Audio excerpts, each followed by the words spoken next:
Coming up on the Men at the Movies podcast, we discuss the episode Why We Fight in our Band of Brothers series. We deal with the ongoing toll of battle and suffering. The temptation is to allow the struggle to cause us to fall away, hate each other, and for our love to grow cold. But when Jacob wrestled with God, he knew dawn was coming. And although he walked away with a limp, he also had a blessing and a new name. Join us as we discover God's truth in this story. The movies and stories we love are gateways to see ourselves and God in new ways. Every great story borrows its power from a larger story, the story that's written on our hearts and woven into the fabric of our very being.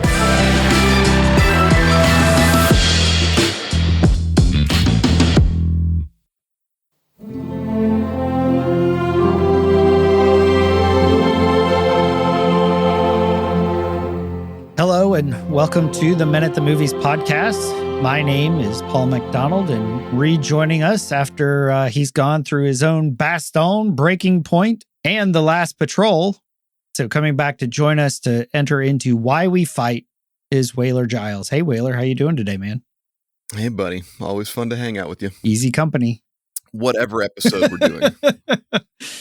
So your grandfather had been in World War II. Yeah, I can't believe I didn't mention that the first time when we were talking about all this Band of Brothers stuff episodes ago. But yeah, my maternal grandfather, Grampy, actually landed in Normandy. He was part of the whole D-Day nastiness. He was an AA gunner in France for the duration of his time in war. And there's a harrowing story of him earning a Purple Heart in pretty grisly fashion. As we talked about earlier, it's called wounded. Injured's what happens when you fall out of a tree. So he got wounded. He did. He got wounded, and yeah, it stayed with him for the rest of his life. I mean, literally the rest of his life. He had shrapnel that would continue to emit from his body at random over the years. That's a lot of shrapnel. Yeah. I'm sure there was painful stretches that he didn't talk about, but he also he had a way of making it funny. He was a court stenographer in his post military career and retired as a court stenographer. Prodigious vocabulary, absolutely brilliant man. But he would be sitting in his study and just feel a little itch in the bottom of his pants and reach down, and sure enough, there'd be something the size of a BB that had just taken 40 years to work its way down and out. I feel like even that we could use as an episode of some injuries are so deep it takes 40 years to actually work through and be healed from. Oh yeah. Not to extrapolate too deeply on that one. Well, it's a metaphor that is so resonant. I actually don't want to embrace it. I'm like, yeah, that's the size of life. That's how it is. So we are the penultimate episode here, episode 9, Why We Fight. This is what I consider sort of the third of this little mini arc with including Breaking Point, Last Patrol, and now Why We Fight. I've talked with Britt, I've talked with Andreas, and now Wailer and I we're kind of wrapping the bow on this before Conrad and I wrap a bow on the series next week. And this is a very rich, there's a lot of stuff going on, just like we say about every episode. It's a heavy episode. Like I said, this 3 episode arc is super heavy. Lots to deal with. Not nearly as enjoyable a watch as Crossroads was, because we're watching these guys now struggling with the weight of war, of the burden of war. And it's funny because I had even somebody around my fire last night sort of bring up this idea of, is our life just sort of going to be suffering from now on? Like, what's the point? Like, we don't read a lot about suffering in the Bible directly. Like, how do the disciples suffer after Jesus leaves? You know, we see Jesus suffer. We sort of know pretty sure just about all the disciples sort of lived or died a martyr's death. We know Paul's travails, but we don't really know much about the other guys. Mary and Martha suffered when Lazarus died. And in some respects, the people that Jesus offered miracles to, they've suffered, in some cases, their whole lives. And this is what we see. We're sort of going to look at three of the men here before focusing on sort of the big reveal near the end of the episode, where they find the Jewish concentration camp. And we're going to talk about Nixon. We're going to visit our boy Webster and also Percani as they are dealing with the struggles of the ongoing battle. Why are we here? It's been so long since we've been home. Their internal life is a wreck, and they, in many ways, they are becoming the anti-heroes. And it reminded me of this verse in Matthew 24, where Jesus is talking about the end times. And he says, "And many will fall away and betray one another and hate one another. And the love of many will grow cold." And there's a Barno study that says in the last 20 years, 50% of Christians have no longer claimed to be Christian. There's a falling away. There is a loss of what moved them in the first place.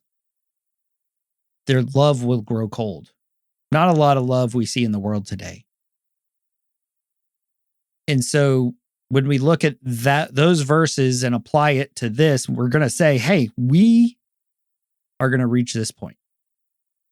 There's no shortcut around this step of our masculine initiation. And so then we're going to talk about what do we do? What happens? I think in a lot of ways, God intervenes at our darkest hour. To me, the idea of Jacob comes to mind of Jacob wrestled with God. He's going to walk away marked. He's going to walk away with a limp, wounded permanently because of the fight he struggled with over the night, the struggle he faced throughout the night. But dawn's going to come. And so what is it that's going to bring the dawn, that's going to bring the identity, that's going to warm up the love? So, one of our typical super fun conversations here, Wailer. You know how we do. And we're going to kick off this conversation. They are now in Germany, a long way from Bastogne. A naked girl pops up for the first time in the series, so be aware of that as you're going in. Also, some of the clips we're going to play have a lot of cursing, so just a heads up for that. If you're listening to this is really, I don't believe this is a conversation that would be shared with young ears. This is episode 9. We are well into our masculine initiation, and so we can handle some of the deep shit that gets thrown at us because it will. In order to grow, in order to become good soil, in order to bear fruit, got to have a lot of manure. Mm-hmm. Got to have a lot of organic material, as it might be called. Thank you for remembering the disclaimer on the scandalous gratuity episode or scene. My boss man, it might be a fireable offense if I didn't disavow that scene. Basically, you're supporting a scene that shows them having sex. Yeah. I disavow that. I do not acknowledge the propriety of that scene. So we're going to start our conversation with this clip, and it's Nixon and Winters. And Nixon has just gone for a drop. Winters is jealous because he's still sort of stuck in the regiment level stuff. So he's asking Nixon, how was the drop? You get to fight. You get this award because you've done 3 combat jumps. And Nixon, we see in Nixon a man who is losing heart, losing the will to fight. And not to harp on the name of the episode, but he's wondering, just like the three men we're going to talk about. Why are we fighting? Why are we continuing to battle? What is it all for? Dog. Making combat jumps with the 17th. I'm in supply briefings all morning. Yeah, lucky me. No, congratulations. You're probably the only man in the 101st with 3 combat stars over his jump wings. Not bad for someone who's never fired his weapon in combat, huh? Really? Really? You've never? Nope. Not even with all the action we've seen? Not around. So, how'd it go this morning, the jump? It was great. Fantastic. Took a direct hit over the drop zone. I got out, 2 others got out. The rest of the boys? Well, they blew up over Germany somewhere. Boom. Yeah, I'm sorry. About what? Well, tough situation. Oh, for yeah, you. the boys. Yeah, it's terrible. Oh, well, it wasn't me. You know, the real tragedy is they also lost their CO, so guess who gets to write all the letters home? God, got me a nightmare.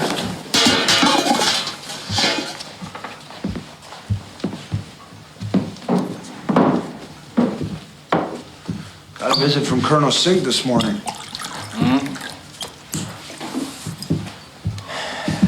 And how is the good colonel? Concerned? Still drinking nothing but the Vat 69, huh? Well, the finest for Mrs. Nixon's baby boy. Had a problem up at regiment? What, this? Is that what he said? No. I just don't like it up there. Good. She'll be happy to hear that Sink is transferring you back down to Battalion S3. What do you think I should write to these parents, Dick? Hear what I said, Nix? You've been demoted. Yeah, demoted, got you. Because I don't know how to tell them their kids never even made it out of the goddamn plane. You tell them what you always tell them. Our sons died as heroes. You really still believe that? Yeah. Yeah, I do. Don't you? Their sons died as heroes. Don't you believe that? Because there comes a time in our initiation, in our lives, where if you talk about the love of many grows cold, he's so jaded and worn out with the fight that he's been in that he's kind of more concerned. You know, he's very flippant about the loss of an entire plane of soldiers. And so we get to that jaded place where he's checked out, right? He's drinking quite heavily these days. He's breaking into a liquor store because he runs out of his favorite alcoholic beverage. And there's a lot of ways that we can check out when we're going through that time where we're tired of suffering, tired of seeing others suffer. It could be, alcohol in this case. It could be other recreational drugs. It could be porn. It could be work. It could be sports. It could be betting. Anything to alleviate the ache in your heart and on your soul, to try to alleviate the burden. I mean, he even focuses on what he hasn't done. I haven't even fired my weapon. Not bad for a guy who never fired his weapon, right? He's diminishing what he's done by looking at what he hasn't done. And which one of us hasn't done that? I've mentioned a few times how I wrote in my journal last year about all I see is all I haven't done. So Wailer, when you listen to Nixon as Winters begins tuning into his friend's heart and kind of the sad state that it's in, what strikes you? At first, it just hurts. You can't help but feel the astounding weight of grief, how difficult it would be to have a day like that and continue on with no end in sight. They have to continue doing days like this. And when it seems like the war is over, they get caught up in bureaucratic nonsense. Things have a way of just kind of continuing to trickle. I don't think Nixon means half of what he says in that scene. When he's in a good mood, his humor is sarcastic. He's witty in his sarcasm. Right. It's more than just rote. Oh yeah, I mean the opposite of what I say. He's got witty ways of turning the corner and arresting your attention. It's his way of deflecting. Exactly that. Now we're seeing him on the dark side of that giftedness, where it hurts like hell. And I don't think he's flippant nearly as much as he's grieving, but also not really knowing how to grieve well. And it's like a self-criticism, oh, well, at least it wasn't me. Like he's feeling guilty even over that sense of relief. And there's no box he's ever been given in life. Where do you put the pain of losing 20 men that you were responsible for? He has no compartment to put that in. And then to compound that with the responsibility of, oh yeah, you also have to console their families. You have to give them some meaning. He doesn't have it for himself. How is he going to give it to anybody else? So much so he doesn't even care about the demotion, right? Right. And there's a place where, for as messy as he looks in the scene, I think that's actually a virtue on display. Of everything going on, he doesn't care at all about being demoted. Well, he doesn't care about the battle anymore. Even in the last episode, the name was The Last Patrol, where they lost one guy in the patrol and were dealing with it to the point where they just sort of pencil whipped the future patrols. Didn't actually do it because the tide had turned in the war after the Battle of the Bulge. You could say the breaking point was actually the breaking point of Germany, and the Allied forces were advancing. But even in the advance, soldiers were still dying. Germany was going to lose. But as you mentioned, like, we are suffering. He is there suffering. He's seeing men die in a war that should be over, in a war that he has no idea when it'll be over, if it'll be over. Like that idea, like, can't remember what it was, but it's like, if you tell me how long I've got to run, or, how long I have to do something, if I know the end point, I can pace myself, I can manage it out. If you just say run and I'll let you know when to stop, that just feels interminable. Yeah, that's a good read on that. The unaccounted mile could feel an awful lot longer than the known 10-miler. And I think when you're going someplace new, sometimes it feels like it takes forever to get there. But then when you're driving back, it feels very fast, because when you're driving there, it's unknown. You're like, I'm not sure how far it is. I don't know where it is. When you're driving back, you've now done it before. So you have some sense of timing, and you're like, I can't be the only one that happens to. I thought it was just because it was downhill on the return trip. Unless it's our grandfather's, and then it was uphill both ways every time. Yeah. And you see in Nixon that struggle. We talked about in Bastogne, where the men just wanted somebody to give a shit. And Nixon has lost the ability to give a shit. The love of many will grow cold. And we need to figure out what it will take to shift that mentality. But we're not going to do that yet. Because I want to dive into Percani. Now, when you again zoom out, look at the amount of time these men have been gone. They spent, I think, 2 years in Toccoa. They spent 2 years training to become paratroopers. That's before they got to Normandy. That's before they got to World War II. They even entered the fight. They've been gone a really long time. And he takes his suffering differently. He becomes checked out. He doesn't want to care. He and O'Keefe, this new guy, this replacement is coming in. They're going to a guard post. For the new guy, he's all full of piss and vinegar. He wants to jump into Germany. He wants to, he's checking his gun and aiming down the road. And to somebody like Percani, it really grates. And so as we listen to this, I want to see how is it that we can relate to Percani again in this idea. I think for him more, it's the falling away. It's not, we see with Nixon, the love has grown cold. Here it's many will fall away and hate one another. Hallelujah. About time. Yeah, well, consider yourself lucky. Nixon was giving another current events lecture.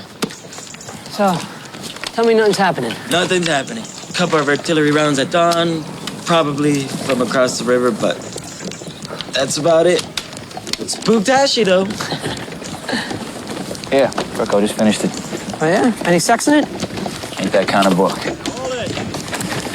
See ya. Yeah. See ya.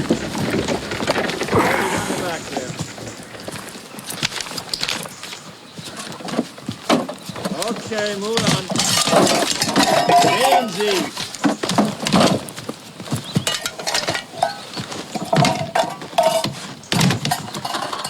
Hey, O'Brien, relax, would you? I'm trying to read. It's O'Keefe. Is that right? Yep. Patrick O'Keefe. My friends call me Patty.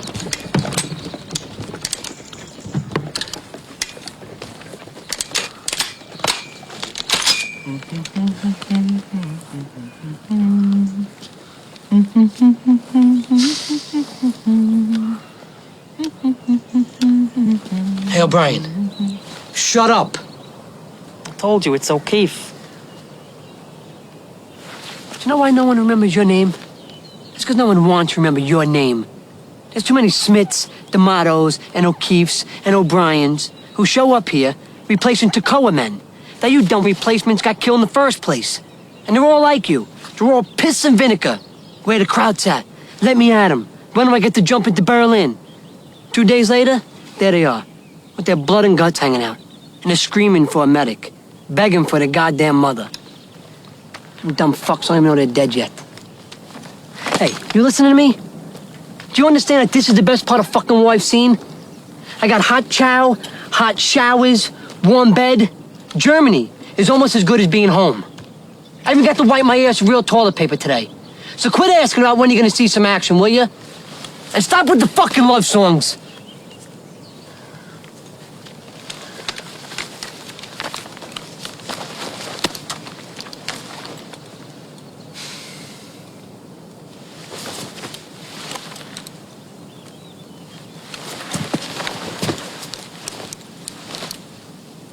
When you ship out? A few weeks ago?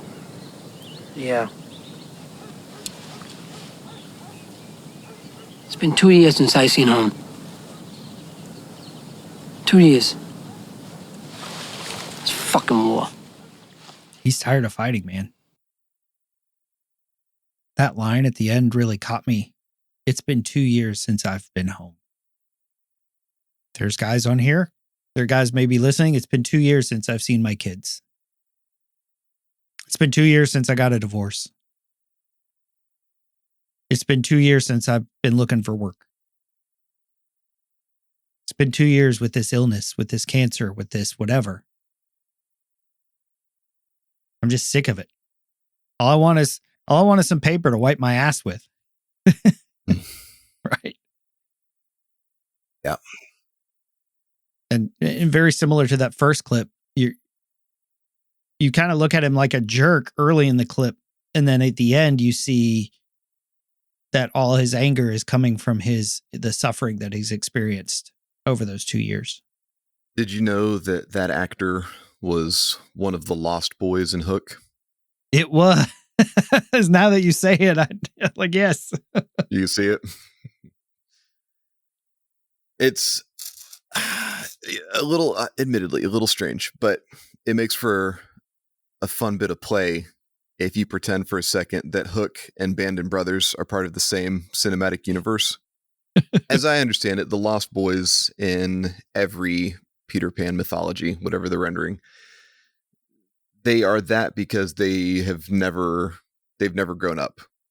They're boys that have refused the fullness of masculinity and have stayed in the realm of eternal play, where they don't ever become responsible for a woman's heart or a child's well-being. Peter Pan himself, he's the greatest miscreant of never entering an adult's world.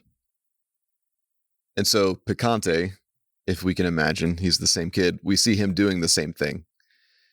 He did enter the fight for a time. And then once he felt like he was trapped in it and no longer had volition, well, the only exercise of will that he will give is checking out and doing just whatever he can to endure the time. So much so that he's a little bit uppity, but he's got a soldier that he can take care of. And instead, he doesn't care about him at all. Mm-hmm. And it's so different from the way that we would see, the episode Bull. Yeah. Right? In Replacements. You see Bull just taking care of, in these quick little one-liners, like, don't hang your rifle like that, and every time he's passing a guy, he's nudging him, doing everything he can to make sure that they get through that day. And then he's going to do it again the next day, just indefatigable in the care that he gave to his soldiers. Picante doesn't have a measure of that. Right. Just get me through this book, get me through this duty rotation, get me back to the shower. He's done. Because anything's better than being in Bastogne again. Like, we got meals, there's no snow on the ground. Everybody, the line that Spears says is the war isn't about fighting anymore. It's about who gets what. And so that's his mindset. That's Percane's mindset is, I just want to read a book. I don't want to fight anymore. I don't want to put up with the shit anymore. Just shut up and leave me alone and let me enjoy this little slice that I've found. Many will fall away and hate each other. Like, he hates O'Keefe because he's been home more recently than he has.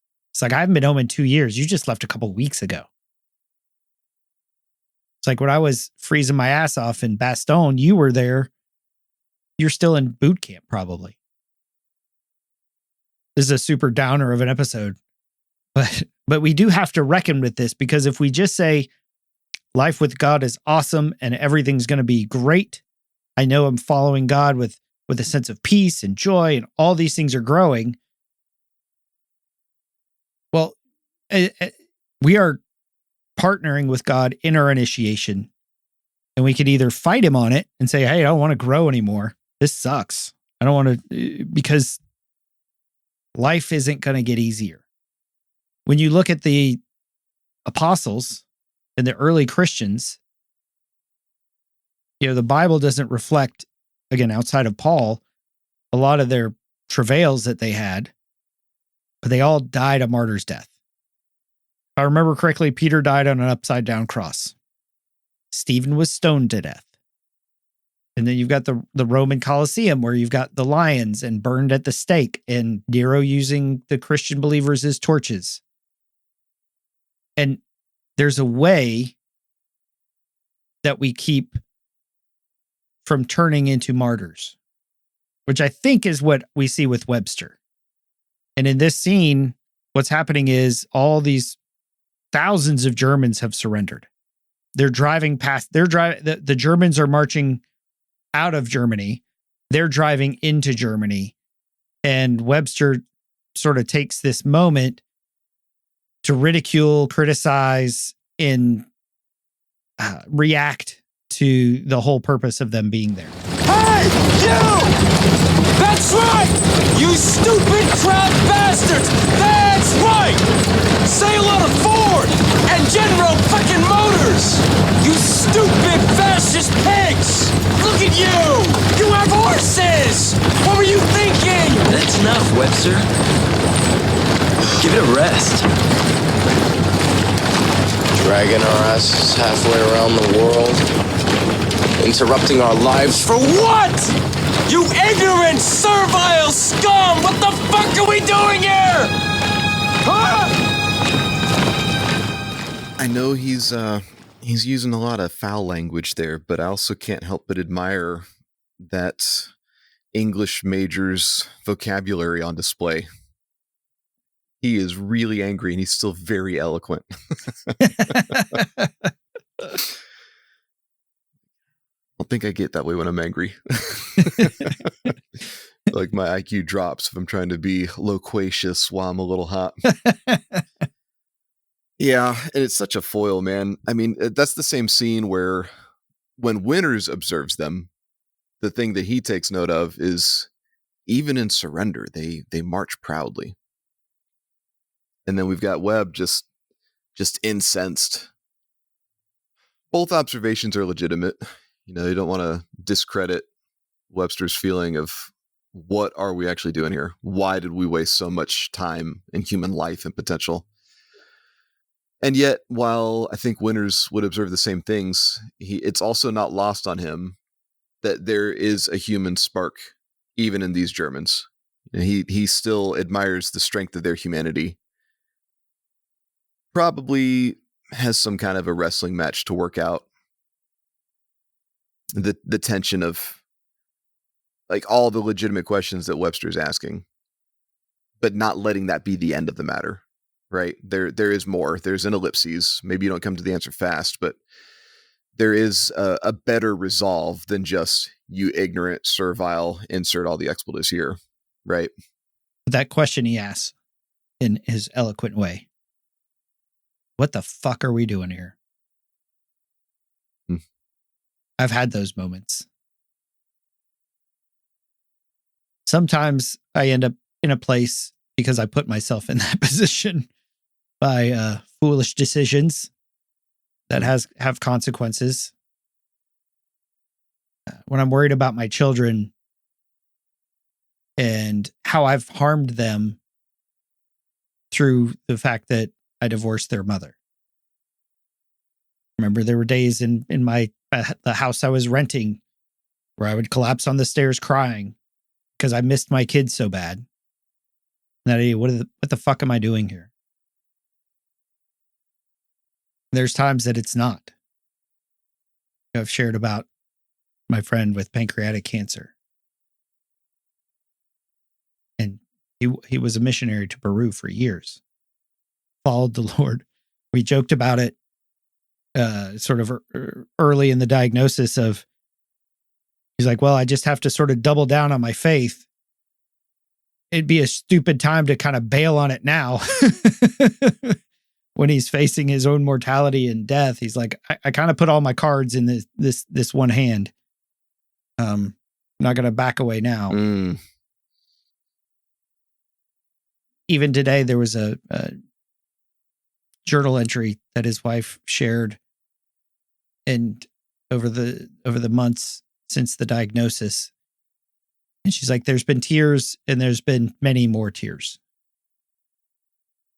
I love what you said in our pre-work there, Wailer, where you said, I cried, what was it? Crying my face off. Something like that. Something even like bigger than that. Cried my face off of my face. Cried my face off of my face. Because there's moments where all of us are going to say, what the fuck am I doing here? I mean, that's sort of what Mary and Martha asked him when he showed up, but it was more like, why weren't you here? It's Job, but he's like, what have I done to deserve this? Peter didn't really ask it. He just said, I'm out of here. In that moment of crisis. When everything goes sideways. Because we can go months and feel like things are working out well. And then things get sideways. And it could be something simple as your printer all of a sudden doesn't work or your Wi-Fi doesn't work. Sounds really small. But those things take up hours of your time to try to fix. And when you already feel overwhelmed, when you feel alone, when you don't understand, when everything in your world is chaos and there seems to be no way out. You look at my garage and my laundry room. It is not getting cleaner. It is getting more chaotic. And it drives me crazy because I feel like there's no way out. And again, low level stuff. But it adds up. It's cumulative. Because if I can't keep my laundry room clean, how am I going to interact with my son when he's struggling with alcohol? How am I going to interact when my kids get pregnant or get a girl pregnant? How am I going to do that? If I can't even keep my garage in order, what hope do I have? Why do I fight? What the fuck am I doing here? I'm just going to go play video games. I'm going to lose myself in some booze, maybe some porn after the wife goes to bed. Anything to make me feel better.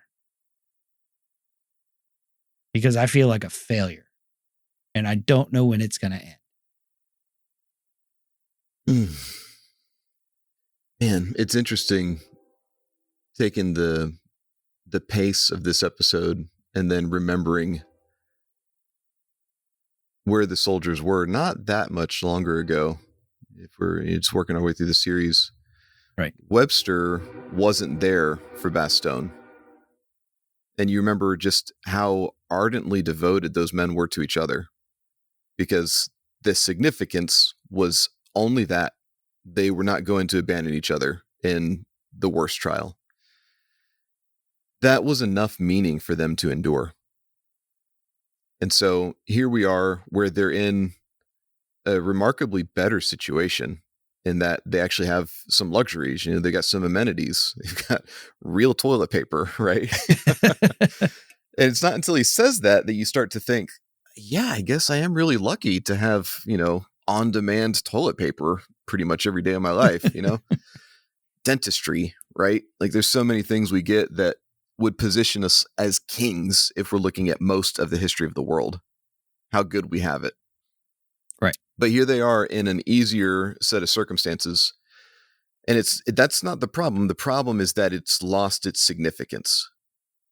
There's no meaning anymore to what they're suffering. They've lost the vision of why do we fight?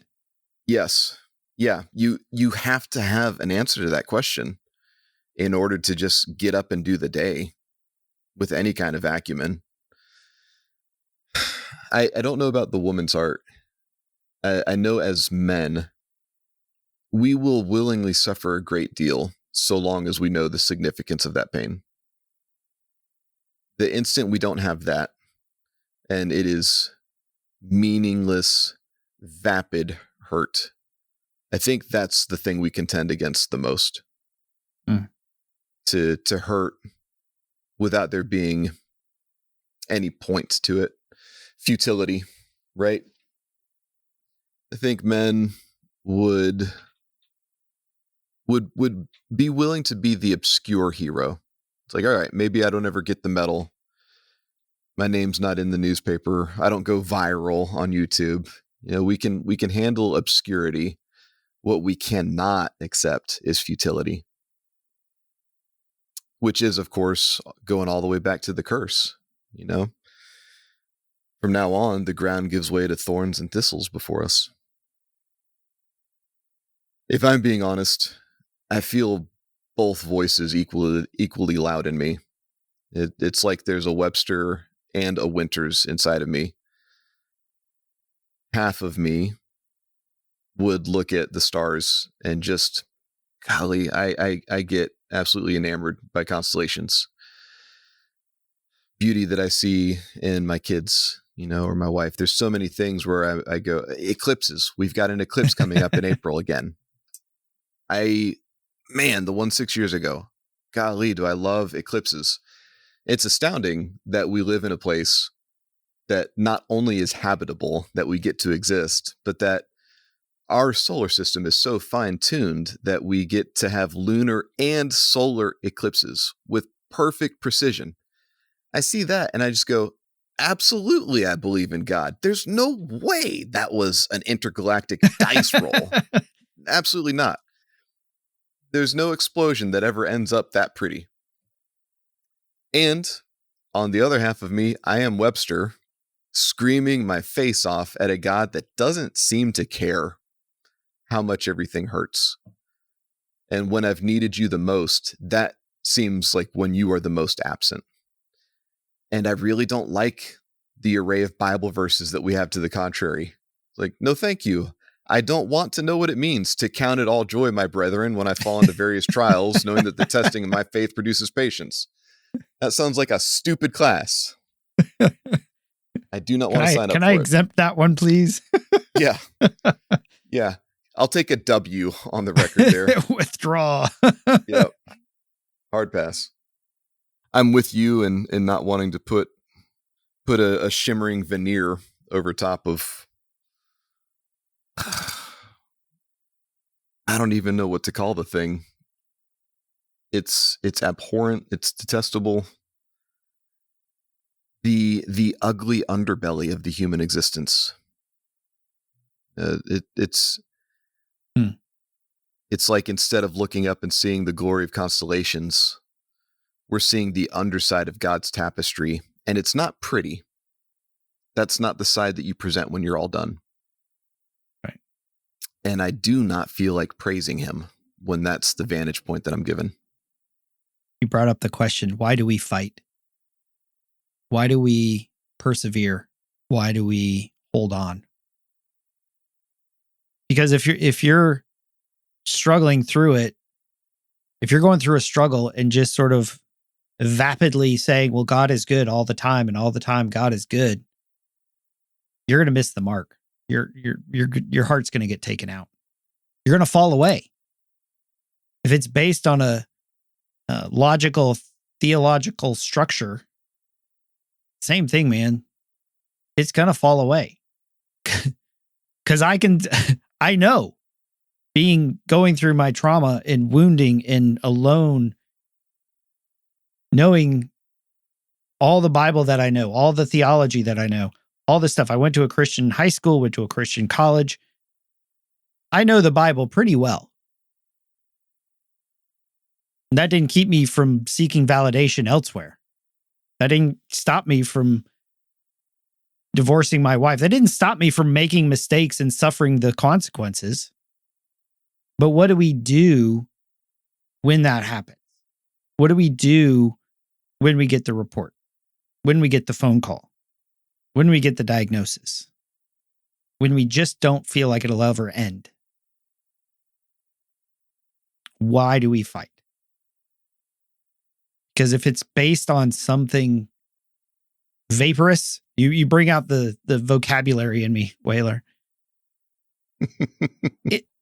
If it's all pie in the sky stuff, it's not going to last. There's nothing to put your anchor in. Like, you can't put anchor. If you toss an anchor out into the sea, sand's not going to hold it. Water's not going to hold it. You've got to find a rock. I love how you brought up the fall in Genesis 3 about thorns and thistles. Now imagine Jesus going to the cross. He curses the fig tree, and somebody was asking, I was like, well, maybe he just got pissed because that reminded him of Adam and Eve sewing the fig leaves together to hide him. And it just reminded him of his entire purpose of being there. And it just pissed him off. And he's got the thorns. He's like, son of a bitch. I cursed you guys with this, and now you're jamming it on my head. Oh, man. And what was it? He said, for the joy set before him, he endured the cross. And how do we endure? It can't be based on theology. It can't be based on our hopes, our dreams, our own efforts, our own skill, will, and ability. I was looking up the verse where it talks about we have this hope as an anchor for our souls. And obviously the rock is Jesus there. Jesus has already done the work. But earlier in the chapter, he says, dear friends, even though we are talking this way, he's talking about people who have fallen away. from God. We don't really believe it applies to you. We are confident that you are meant for better things, things that come with salvation. Because so many times, like, the gospel isn't just Jesus wiped away our sins and now we get to go to heaven when we die. The gospel is freedom now. And we're going to talk about that as we pivot to the concentration camp. For God is not unjust. He will not forget how hard you have worked for him and how you have shown your love to him by caring for other believers, as you still do. Our great desire is that you will keep on loving others as long as life lasts, in order to make certain that what you hope for will come true. Then you will not become spiritually dull and indifferent. Instead, you will follow the example of those who are going to inherit God's promises because of their faith and endurance. And to me, this takes us to the moment that really sets this episode apart, where they discover the Jewish concentration camp. And they begin to see the horrors of the Holocaust. And honestly, it makes Bastogne look like a vacation. He will not forget how hard you have worked for him and how you have shown your love to him by caring for other believers. Why do they fight? Because it's not because we hate Germany. If you're the Allies, right? It's not because you're obligated to. It's not because I'm going to get a GI Bill on the other side. We fight because we need to. There's people who need us to fight. Like, if they don't endure Bastogne, they don't get to the camp. They don't set those prisoners free. I believe it's the Jewish people. When you take a life, it's really bad. I mean, it's bad enough, but it's really bad in their minds because you aren't just killing that person, you're killing every descendant that person may have ever had. And when you save a life, you're saving every descendant. Like when we did Defiance several months ago, and they talked about how many people were alive today because of the work those men did. And it's so funny because also in Hebrews 10 here, it talks about Abraham. From one man and one woman, God took an oath. I will bless you and multiply your descendants beyond number. Abraham never saw it. But God did what he promised. And that's the hope that is a strong and trustworthy anchor for our souls. That Jewish maxim that you're referring to is based on the teaching that they derive from the occasion when Cain killed Abel. And for all the years that would follow, they said it's not just that Cain killed Abel. Cain killed an entire world that would have descended from Abel. And so in that way, every human being is a potential world unto themselves. So when you save a life, you save an entire world. When you take a life, it is as though you've killed an entire world. And that requires something very close to an eternal perspective. I heard Dallas Willard's daughter in an interview one time. She told this cute story about him. And she goes, he always had eternity in the corner of his eye. Mm-hmm. Yeah, I want to grow up and be like that. Abraham never got to see the good that was promised to him. And yet he was called the friend of God. And so somehow he was able to lean into the prospect that maybe all this stuff is true, even though I never get to receive it. It's only, I don't know, trial and error sorts of thought experiments that I can use to quell down that angry voice, the one that is really ranty with God, demanding an audience. I will have my satisfaction, right? Even if I don't get what I want, I at least want an answer. I want to be heard. Yeah, that would be nice. Can I get a sign upon delivery receipt, please? Like just confirmation that the mail made it to you, right? Or did my prayer just bounce off the ceiling? Yeah. Yeah. I mean, if you look at the primary virtues of the faith that we espouse, faith and hope and love, they're all things that you do without any guarantee, which is to say each one of those activities is a gamble. And they're called virtues because there's something that you do. And so faith, anytime you sit in a chair, you've placed your faith in it. You have gambled that it will hold you up and won't collapse beneath your weight. Hope, same thing. You act in a certain direction without having any surety that it's going to pan out. And love, God bless, is love a murderous gamble to give to somebody? I mean, it's a kind of lunacy that we get married. Right.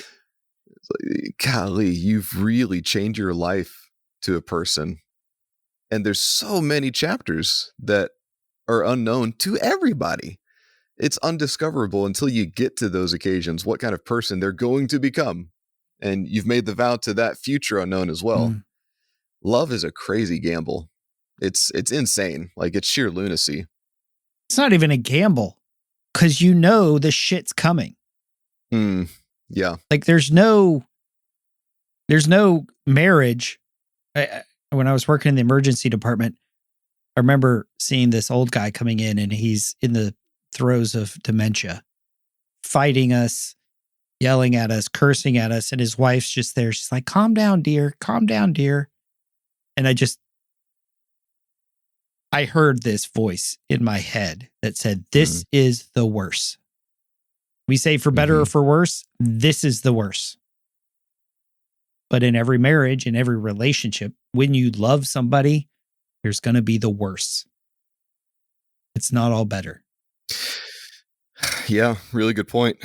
I mean, the reason people lose their lives gambling is because there's some margin where the dice land exactly how they want, or the roulette table or whatever, and they get everything in an instant and nothing bad happens, you know? It never goes that way in love, ever. There's always an awful lot of blood in that exchange. It's very conflicting to worship a God that has arranged everything that way. And there are days where I don't believe it. Just empirically, it's difficult. No, it's impossible to relax in the statement, he's good, and this is okay, and everything's going to be fine. It's easy to settle into a nihilistic universe where nothing has any meaning, and you just wring out whatever pleasures you can. So there are times where the last fallback position that I have in my heart, if I don't believe in God, like truly, if somebody was going to x-ray my soul, they would not find that conviction taking up much residence in me. When that happens, the best thing that I can do sometimes is to worship the God that should exist. Because in the history of the world, there really is no better story than ours when it comes to how things should go. To have a God that would lovingly create a place, give us the autonomy to ruin it because he respects our moral agency that much and doesn't want us to be mere automatons. And then to try to course correct everything, would inhabit it himself and subject himself to all the same pains, all the same heartaches, breathe the air that he first breathed into existence, to become the kind of creature that would grow in strength and wisdom, and to die in that space.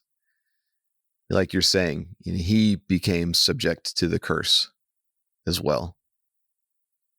And to do all of that in such a way that it still requires our active participation to be partners with him in the story of redeeming the world. Right. And bringing the fullness of life back to this place, that even now it's still not a thing that he will put on autopilot we still have to partner with him to see the story into fruition. Like if none of that is true, it really should be. And if there is any scenario, if it is the case that I have been thoroughly deceived and we are just stardust enjoying consciousness for a time and then eventually going back into oblivion, if that is the actual fact of the universe, it would still be the case that our God and that story would be the best of all possible worlds and the only thing worth hanging your hat on as a place to hope. So even when I don't believe it, sometimes faith is acting like I do and hoping that I will again and loving somebody that I very much want to be real. I might be furious with him and I might wish really hard that I could slap him in the face. And I also don't want to give up on him. Right. I want this pretty bad. But there's still that kernel, that grain, that faith of a mustard seed that still recognizes, even though all this shit is true, I still can't live without you. And that, I hope, is enough. We do have the good fortune of having been born into a really good anthology of greats that have gone before us, left trails of ink all the way to the throne room. So yeah, this excerpt from the Screw Tape Letters, I'm sure most of your audience is familiar. We've got C.S. Lewis writing a book where he's pretending to be the supervising demon. You know, this is a demon high up on the hierarchy in hell. And he's giving something of a training curriculum to his apprentice demon, Wormwood. So Screw Tape, the mentor demon, writes to Wormwood. He says, "Do not be deceived, Wormwood. Our cause is never more in danger than when a human, no longer desiring, but still intending to do our enemy's will, looks round upon a universe from which every trace of him seems to have vanished, and asks why he has been forsaken, and still obeys." That's that mustard seed of faith, right? Even though everything I see, everything I feel, everything I hear tells me that I'm alone, that life's up to me, this battle and suffering is going to go on forever. And then to listen to worship music, to cry our faces off our faces, because we know that's in the core of our being, in a part of us that we can't even verbalize or know or understand. We know it's true. When Jesus experienced it, "God, why have you forsaken me?" We have not, and again, Hebrews, we don't have a high priest who is unsympathetic. He has gone through every suffering we have gone through. And so that's that rock, right? Going back to that rock idea of where we find an anchor in our time of suffering. Because honestly, even just doing it because we're like, oh, other people need us, it's not enough. But to say, Jesus, this fucking sucks. This hurts. I don't want to do this. I'm mad at you. So that idea, sometimes the best prayer I've found is to just say, Jesus. Jesus, catch my heart. Jesus, show me a crack. Show me a... Wailer, you described it like the door isn't open, but it's not completely shut either. It's like just a crack of light. That's all that I need. Because we know that dawn is coming. Jacob wrestled with the angel. He left marked.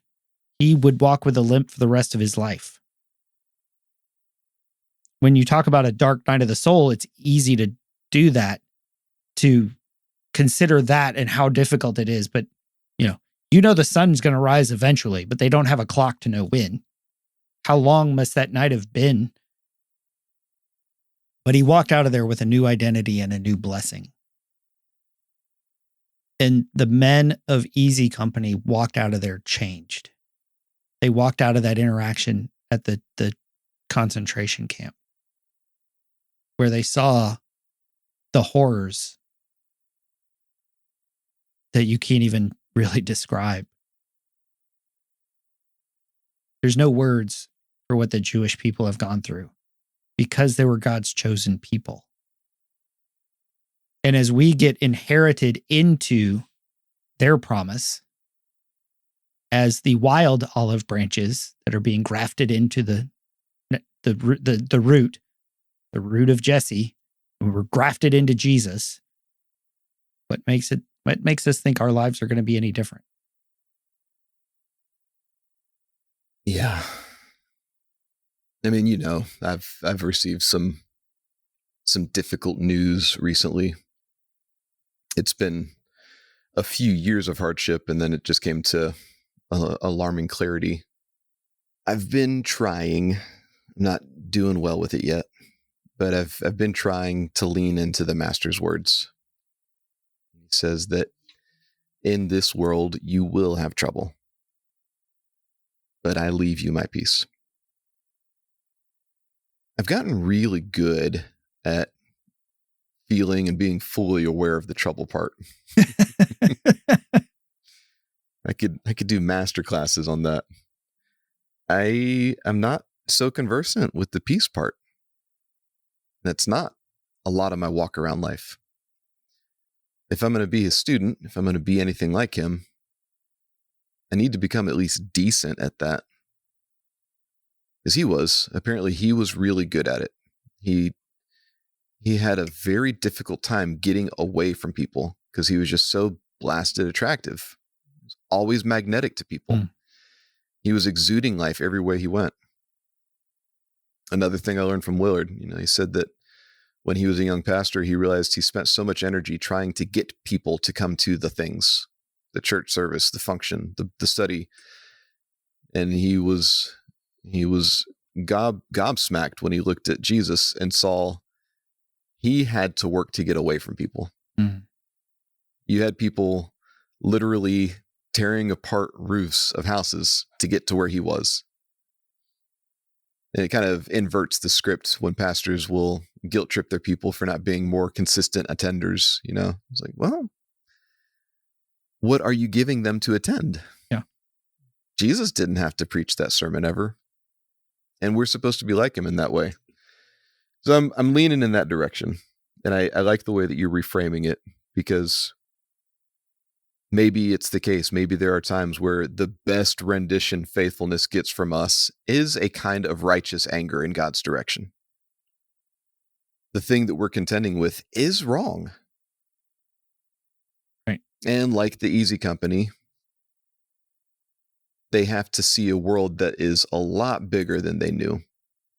And there's darkness that is worse than the one that they've been carrying. And it's counterintuitive, I know, but somehow that incentivizes their engagement again. That reignites the valor and the courage in their heart. And it's not just man, they've got it worse than me, I guess I can pick it up and do it again. It's like, no, there's purpose to this. There is significance to the way that we suffer and the kind of light that we become only in those dire wakes that we pass through. I do not like it. I would not have written it this way. Okay, I got to get past that corner. How do we make the best we can with what we got? It does help an awful lot when you have good friends along the way. Able and gracious conversation partners. Men that know how to commiserate with you. If they haven't been through it exactly, they've been in something parallel. And even if they're patently ignorant of what you're suffering, they still lean in your direction and want to hurt with you. Adina has an amazing ancestor. Her great-great-great grandmother, Anna Irvine, she said that a cup of sorrows shared is only half a cup. I appreciate you being willing to share the cup with me. Yes, sir. It's and this is what, from the front side of the tapestry, when you get to see it, you can't go through Bastogne just thinking there's a concentration camp out there who needs me. That won't get it through you. Your brothers in the foxhole will. It's only when you free the captives, when you set the prisoners free, when you feed the hungry, when you do all those things, that's when you can look back and say, you know what? Going through Bastogne was worth it. So that I could be here. When I came home, because part of my story is in 2012, I went to church and I heard God tell me, I'm so glad you're home. And kind of shifted my entire few decades of previous existence into something new and transformative. Several months later, I started a small group for men who have gone through divorce or were separated, because we understand different things, we go through different things, and I wanted to create a safe space for sort of like people who have been through a similar situation, people in the same company, right? We're doing the military thing. It's like, this is a company of men who have gone through this. And one of my friends, he's a friend now. He was he was a stranger the first night he showed up, but he and his wife had separated. They were going to lawyers, setting up divorce paperwork. Several months later, they changed their minds. Their marriage is restored. He has two. They were young boys. They're probably teenagers now. And I thought, you know what? If I had to go through what I did so that he didn't, that makes it worth it to me. So this has been Paul McDonald and Wailer Giles talking about Band of Brothers, why we fight. I normally say, I hope you enjoy it, but this is not really being an enjoyable one, but I hope that you got something out of this conversation, because Wailer and I have given you something. We've given you a piece of ourselves in this conversation. So I do hope you come back next week when we talk about points, because it is much lighter, much more enjoyable, tears of a different kind from that conversation. So please join us next week here on the Men at the Movies podcast. Something inside has been awakened. I can no longer be who I was before. But if I am no longer who I was, who am I to be?